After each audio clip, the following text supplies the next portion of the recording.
5 messages you should never send on LinkedIn.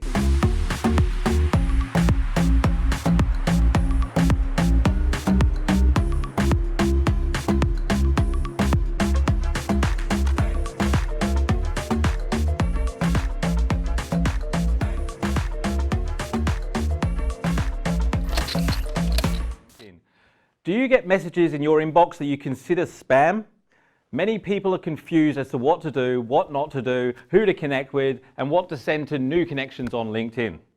Here's 5 types of messages I would advise my clients against using on LinkedIn.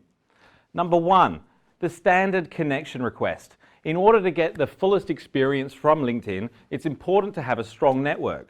The main way to grow your network is by sending out invitations to connect, to people you know and people you trust. Personal invitations will always have a higher acceptance rate. Coming up with a personalized invitation shows that you value the other person, makes it more likely for the other person to accept your invitation. Stand out from the crowd with this simple yet effective connection strategy.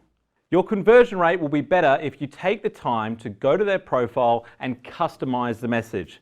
Number 2, asking somebody that you don't know to give you a recommendation.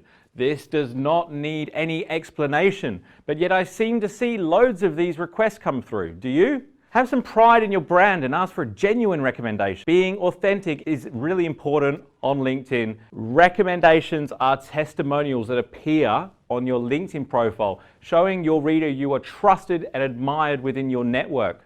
Unfortunately, in order to get recommendations on your profile, you must rely on other people to write them.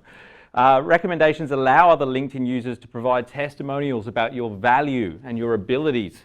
And perhaps you're being considered for a new job. If you're promoting your business, products or services, having recommendations from your current clients, touting your strengths and impressing your reader will make a huge difference.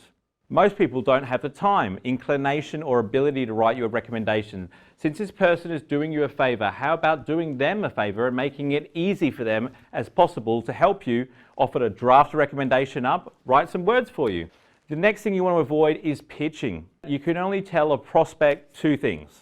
Number 1, what they already know, and number 2, what they already know they want to know.